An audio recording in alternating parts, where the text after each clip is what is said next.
পুরো সিলেট ডিভিশনে আমরা 5 অগাস্টের পরে বাড়িয়েছি।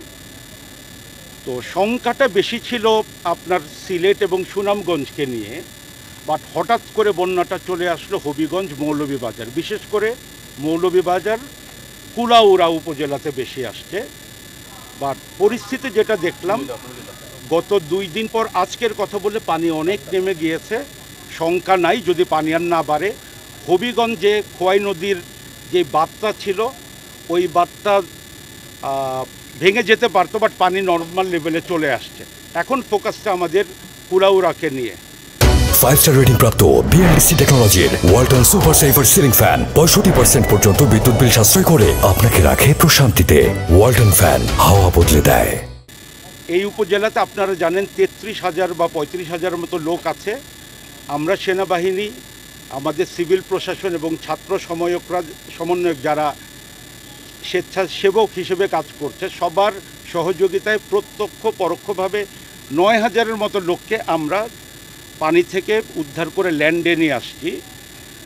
এর মধ্যে আপনার 7,000-এর মতো লোক আত্মীয় স্বজন বা কারো নিরাপদ জায়গায় চলে গিয়েছেন, 2,000 লোক আশ্রয় কেন্দ্রে আছে।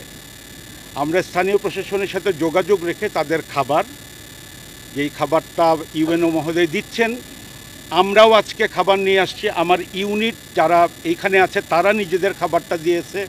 সৈনিকদের খাবার থেকে একটা অংশ নিয়ে এসে আজকে আমিও বিতরণ করছি। আমি আমার মিসেসকেও নিয়ে আসছি, উনি মহিলাদেরকে দিয়েছেন। 500 প্যাকেট 500টা পরিবার পাবে। এর পাশাপাশি এই ত্রাণটা অব্যাহত থাকবে যতদিন প্রয়োজন। সিভিল প্রশাসনের দিকেই আমাদের নির্ভর করতে হবে। শুনেছি যে যারা বিদেশে থাকেন তারাও নাকি এগিয়ে আসছেন। আমি স্থানীয় ইউনিয়ন পরিষদ চেয়ারম্যান এবং ইউএনও মহোদয়কে বলেছি যে এটা আপনারা সমন্বিত একটা উদ্যোগ নিয়ে করেন, যাতে যার প্রয়োজন সেই এই ত্রাণটা পায়। এর পাশাপাশি আমরা চিকিৎসা দিচ্ছি। এই মুহূর্তেও আমার ডাক্তার চিকিৎসা দিচ্ছে। গতকালকে আমরা 250 জনকে দিয়েছিলাম। হোপফুলি এটা প্রয়োজন যার হবে তাকে দেয়া হবে। ইভাকুয়েশন প্রয়োজন হলে চলতে থাকবে। অন্যান্য সুযোগ সুবিধা যদি প্রয়োজন হয় স্থানীয় প্রশাসন বলে সেইটা আমরা করে যাব। বাট সব কিছুর মূলে হচ্ছে সবসময় সেনাবাহিনী জনগণের কাছে ছিল এবং আমরাও আমাদের সম্মানিত সেনাবাহিনী প্রধানের নির্দেশে আমাদের যে চলমান মোতায়েনটা ছিল এর অতিরিক্ত হিসেবে বন্যা দুর্গতদের পাশে দাঁড়ানোর জন্য দাঁড়িয়েছি এবং আমাদের কাজটা করে যাচ্ছি।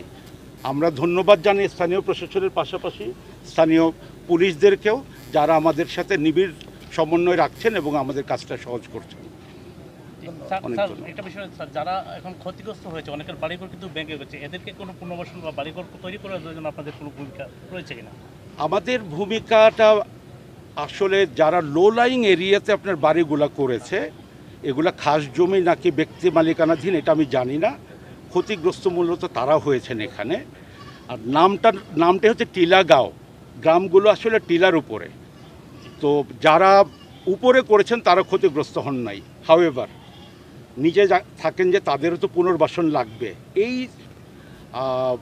সামগ্রীগুলো, নির্মাণ সামগ্রীগুলো আমি বিশ্বাস করি যে বেসামরিক প্রশাসনের মাধ্যমে আসবে।